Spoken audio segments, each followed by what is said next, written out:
This quick guide tutorial from exocad explains the crown bottom settings in detail.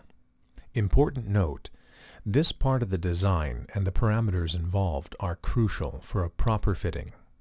Please always discuss your intentions for adjusting parameters with your provider or milling center's support.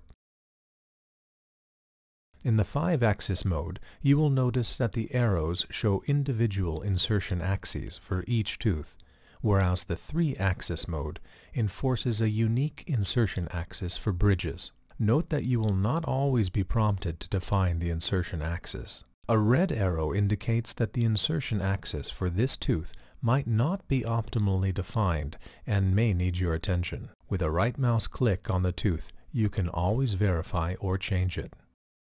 Rotate the view so that you look onto the preparation from the desired insertion direction. While rotating, undercuts are marked in red. Then click Set Current View as Insertion Axis to define the view as the new insertion axis. Once the insertion axis has been applied, the depth of the undercuts will be displayed corresponding to the color scale.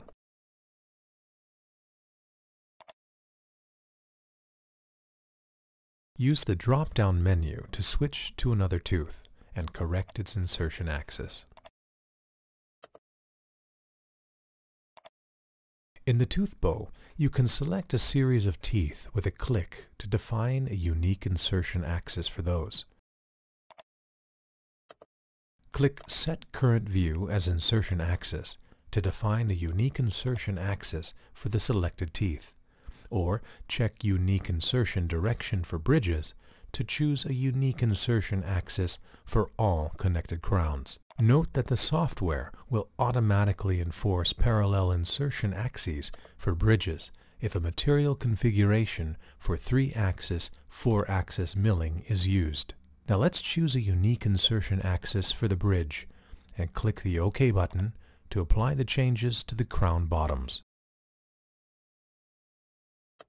The red zones on the margin indicate areas which might create undercuts.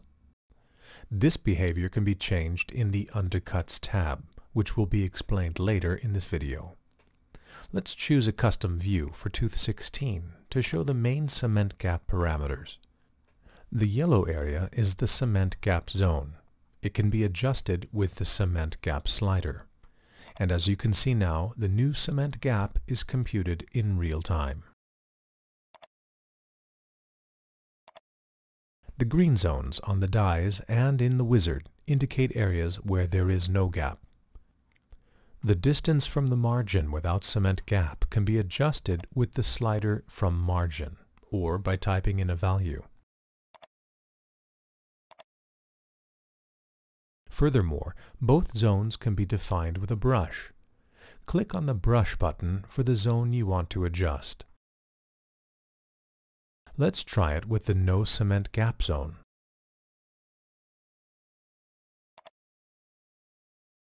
With Shift and the mouse wheel, you can change the brush size.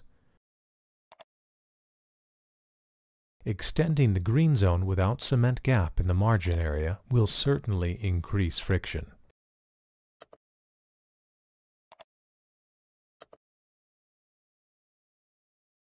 Use Shift to inverse the brush interactively.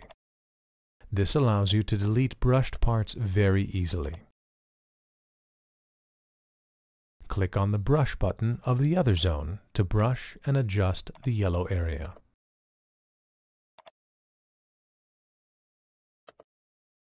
Use again Shift to inverse the brush interactively.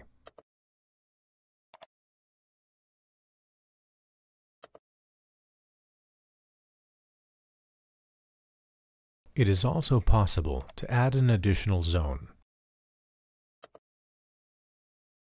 and to choose an individual cement gap for this separate area. This function could be used to increase the blockout thickness on sharp edges.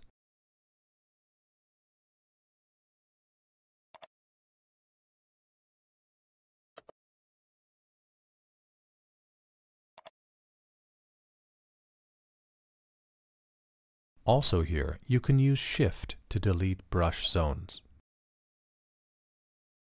You can also reset all markings.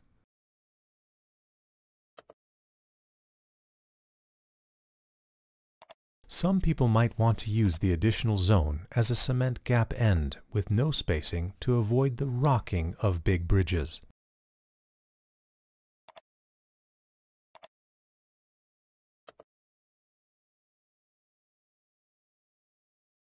Maybe you already noticed that if you reset all markings, the distance sliders for each zone become active again.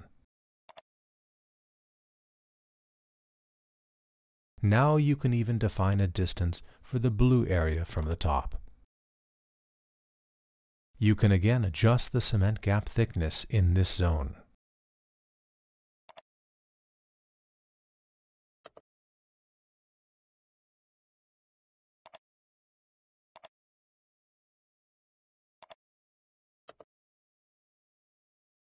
The blue cement gap zone will disappear if you choose 0 as a distance.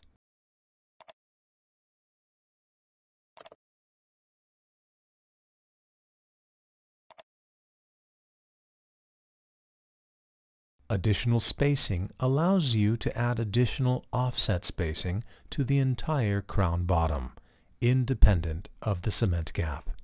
This means that the cement gap will be applied on top of the additional spacing. The axial spacing will add offset in occlusal direction. The radial spacing will add offset perpendicular to the occlusal direction. Both sliders are locked so that offsets are added equally spaced to the 3 axes.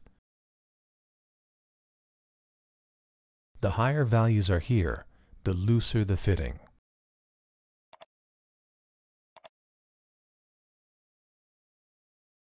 Setting this parameter to 0 means that the green area and the margin will have no gap. Some people might want to use the parameters to create a thin gap in the green area. But it is important to know that these values will be applied in addition to the cement gap. In this case, this would result in a real cement gap in the yellow area of 0.11 millimeters. It is recommended to keep both sliders locked to ensure equal space in all axes. Nonetheless, you can unlock the sliders and set an individual parameter for each.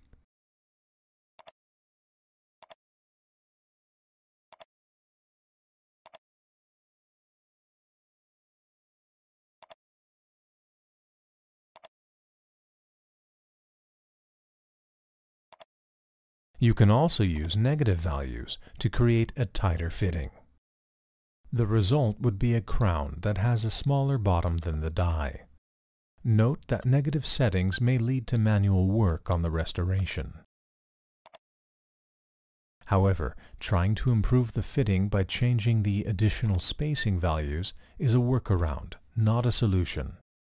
A properly tuned cam system should be able to achieve good fittings with minimal additional spacing. Let's have a look at the border settings.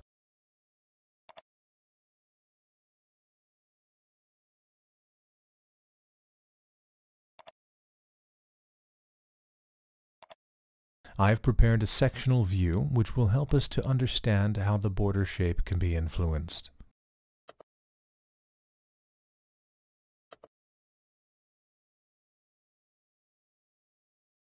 The graphic illustrates the meaning of the sliders.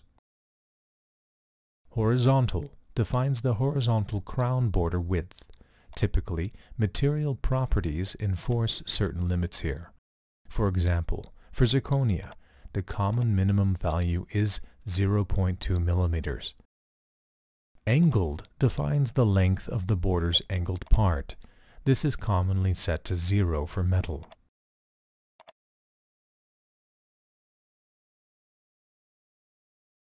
Angle defines the angle for the angled part.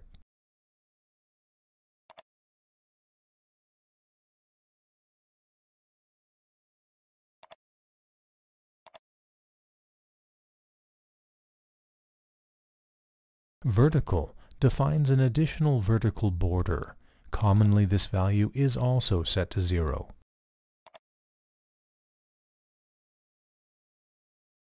Below margin defines an absolute offset for all the drawn margin points in the insertion direction.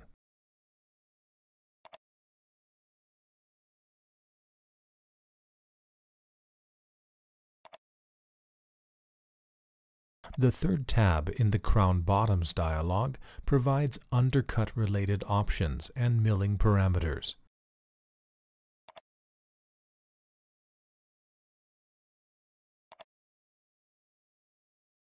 Another sectional view will help us to understand the undercut and milling parameters. Per default, undercuts are blocked out in the preparation unless you check Don't block out undercuts. Note, changes in the undercut settings always have to be applied.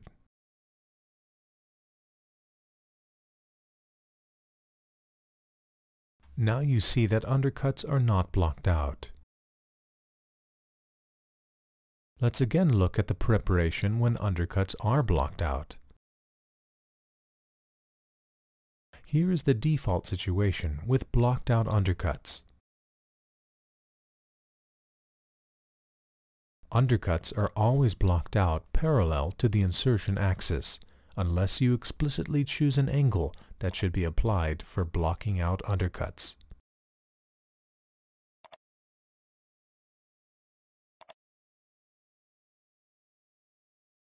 For instance, this might be done when conical tools are used in the cam.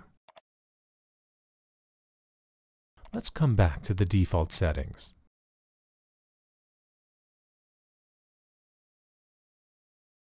The slider Don't Block Out Zone near prep line defines an untouchable zone around the preparation margin, where the crown is never blocked out.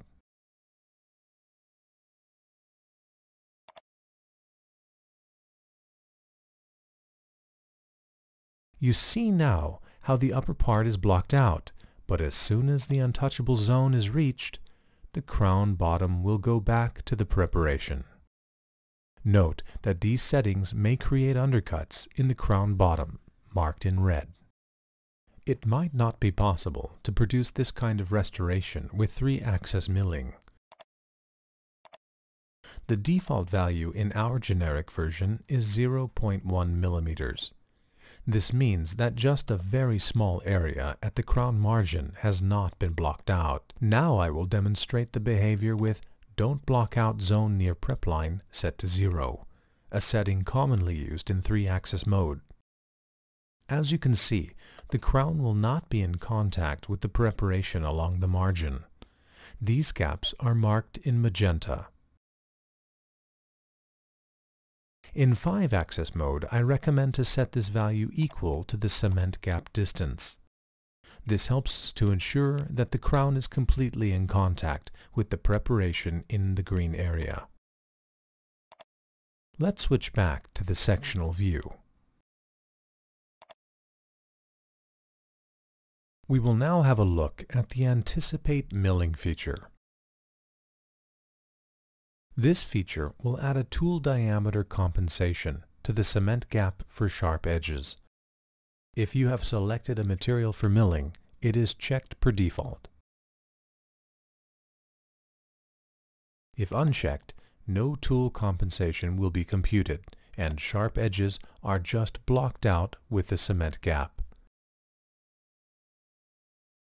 Use the diameter slider to define the diameter of the smallest tool that is used in milling the crown bottom. It is beneficial to choose a value slightly higher than the diameter of the actual tool you are using. For example, choose 1.2 millimeters when milling with a 1 millimeter tool. The bullnose flat tool checkbox enables a tool compensation for flat cylindrical tools instead of a spherical tool shape. Tool tip flat percentage should be used to adjust the tool shape. Here is a graphic to explain the percentage value when the bullnose tool is used. Changes in the undercut settings always have to be applied.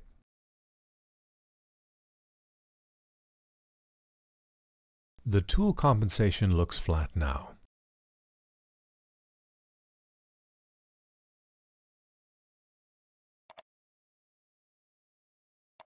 Let's come back to the default setting.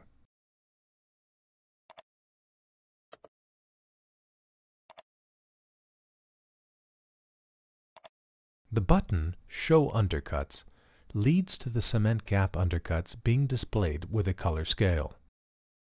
Note, if at any point in this step you find that the insertion axis is not optimally defined, you can still easily change it in the right mouse context menu. Now you can proceed to the next step.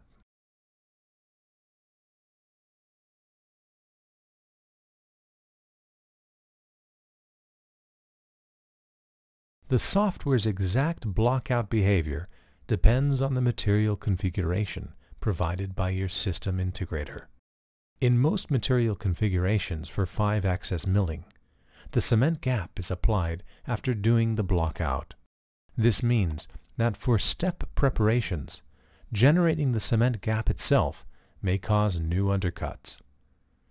In 5-axis configuration, very often a defined zone near the margin line is not blocked out.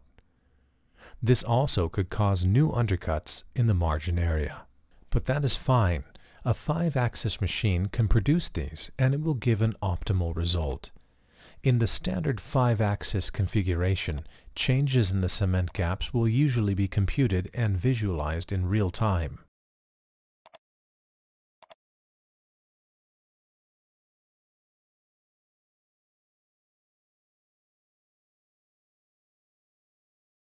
For 3- or 4-axis production, material configurations typically define an additional blockout being applied after generating the cement gap to avoid any undercuts that 4-axis machines cannot mill.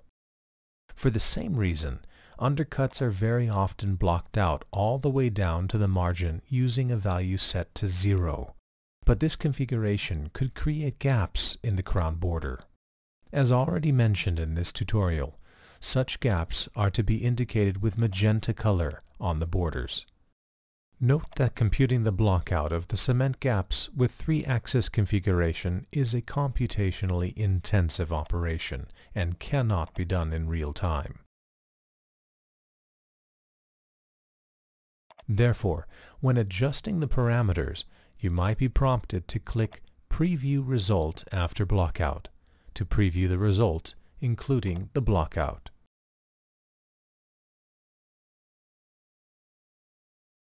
Thank you for watching this video.